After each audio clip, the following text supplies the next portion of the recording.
Hey, good morning, good afternoon. Welcome to another motivational word for the day. Okay, so today's day, you got a little bit of homework.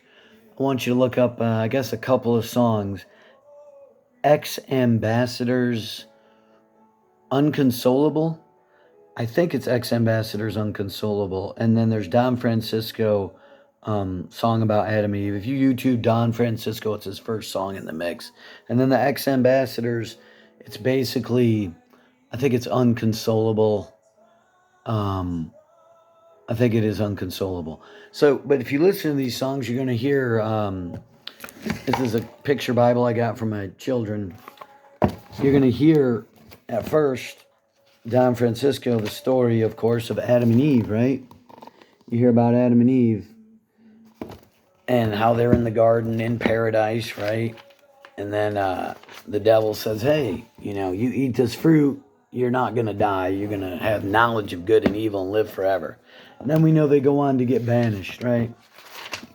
But there's one point in that dialogue, which Don Francisco sings about, that God comes in the garden. He's like, Adam, Adam, where are you? Because God was used to going down and hanging out, interacting with his creation in the garden.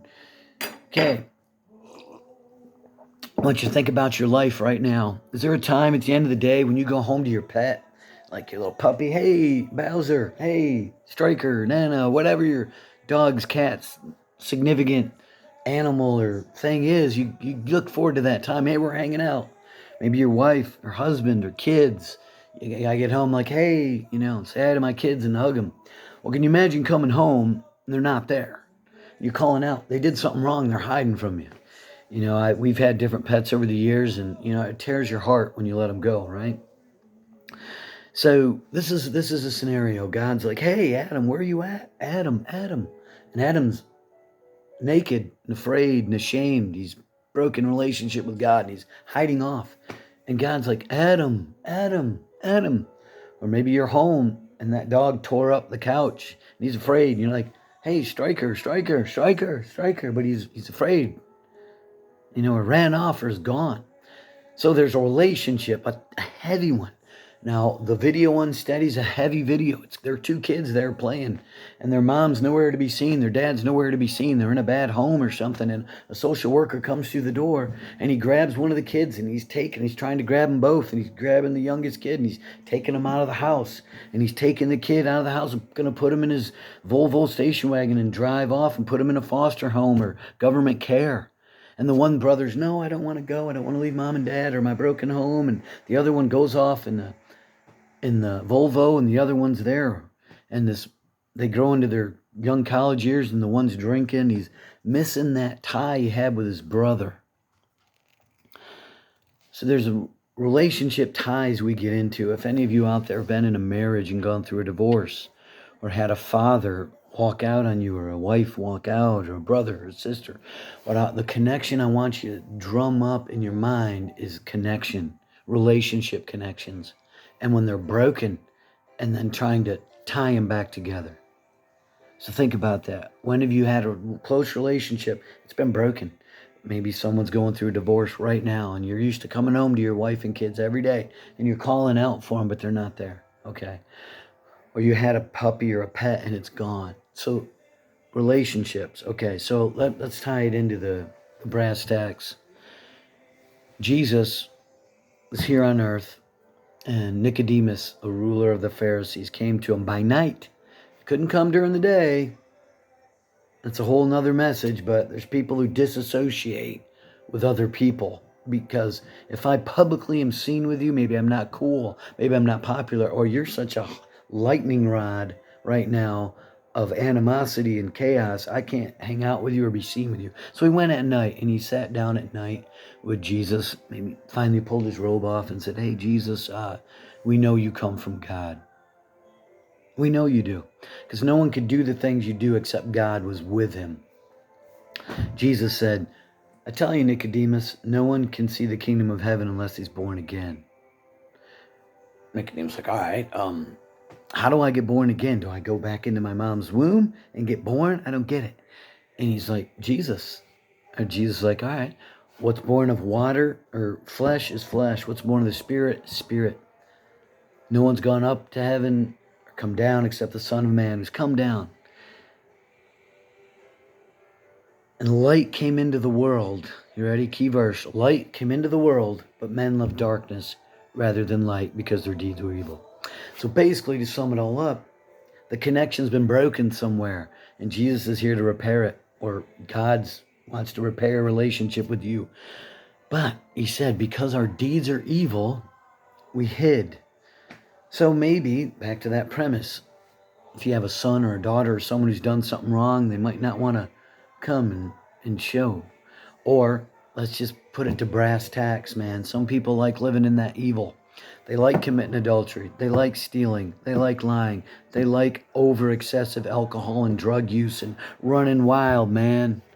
You know? Hey, man, come on, dude. You're not gambling or smoking, drinking, snorting, shooting, popping, cheating, dancing, hipping. You know, come on, we're running. We're sowing them wild oats, man. You're living in darkness, really, is what you're doing. And people don't want to come out of that darkness and reconnect that relationship. Yeah, I'll come home and live a normal life someday. But right now, man, I gotta live. I'm living this life, man. I met a guy once, and I was giving away Bibles or whatever. And I don't try to go out there and be like, hey, I'm a Christian. Yeah, I'm living for God. It's just, hey, there's a need here. Have a Bible, And it's like, man, I can't right now. I can't. Dude, I was a youth group leader, and now I'm not in that life anymore. I can't. I'm lost right now, and I'm not ready for that. Well, basically, you want to be cool around the guys that are swearing, drinking, smoking, shooting, snorting, popping. You don't want to be uncool right now. So you want to live in your darkness, live in that. You're not ready for this relationship to be back yet. So I'll pray for you, man. You can go live your. Don't say anything uncool around your buddies. We don't want you to be uncool or look like a Bible thumper. Because I'm telling you, there's a man culture, dude. Being uncool around a group of type A men is pretty hardcore. But if you're strong and you're sure of yourself, who cares, man? The greatest people throughout history do not care what other people think. This world will try to mold you, peer pressure you, set you there as that little Play-Doh mold just like them. And if you're not like them, who cares, man? Okay? Oh, I'm not laughing at a dirty joke right now, or smoking, snorting, shooting, popping. And yeah, I read my Bible and prayed this morning. So what? I still come here and function and do my job. And matter of fact, I'm excelling in every area beyond you. I'm meeting and exceeding the standard. And I might not be in the cool guy club. Oh well. I'm in the light. The darkness hates the light. So let's not tangent that too much, but Jesus said, lights come into the world, but men love darkness rather than light. There's darkness, like I just described, smoking, shooting, popping, drinking, cheating, lying, stealing, being in the cool club, away from God, don't want to be a Bible thumper. And then there's the other darkness, which is deceptive, the suit and tie darkness. The Pharisees went to the temple every Saturday. They tied their dill, cumin. They did their rituals. But there's a darkness of the heart which will separate you far from God. The envy, the murder, the strife. You can dress it up in the suit and tie. Christ was very wise when he said this. He said, you'll know a tree by its fruit. Watch out for wolves in sheep's clothing, okay? Some of the most evil people wear a suit and tie and go to church every Sunday, man. You've seen it. The world loves it when they get exposed. That guy was cheating on his wife. He was embezzling money. Oh, wow, they're only there for a show? They can't wait to envy and turn on someone and gossip, and they're evil. They'll murder you if you take their position of power, okay? So yes, there's the darkness where you've left off and you're living in sin. In Christian culture, you call it backsliding. You leave that darkness and you get back home, right? So the premise of the message is relationship. Don't boil down church and God to reading the Bible on Sunday, singing a song, kneel, stand up, read. I want you to study 2 words, 2 more things of homework. Ritual and relationship. They're 2 different things. Some people have mastered the ritual. They don't have a relationship with God. Some marriages master the ritual. They sleep in the same bed. They live in the same house. They eat at the same table. There's no relationship. There's a cold, distant emptiness. So don't have a ritual. Have a relationship.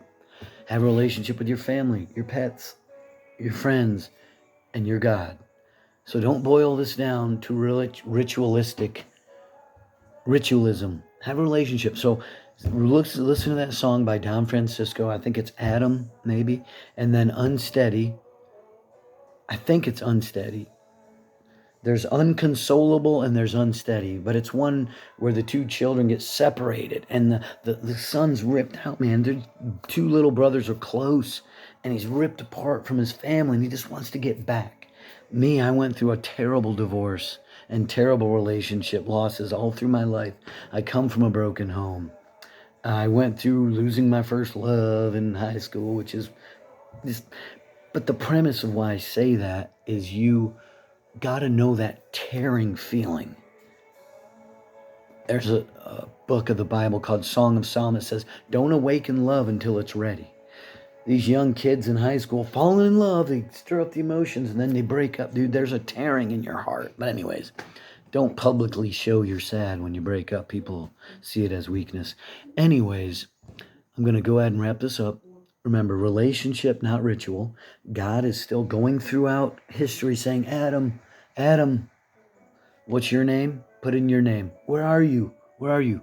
William, where are you? Jason, Sean, Michael, Cynthia, Amelia, where are you? Samuel, Nathan, whatever your name is. Put that in that sentence. God is calling out, where are you? Are you answering and going to him? Say, I'm right here, God. We're together. We got a relationship. Are you hiding in your darkness? Okay, so mend the relationships, all right? So takeaways from this, mend your relationships. Relationships are more important than ritual. Have a great day. Hope you enjoyed this.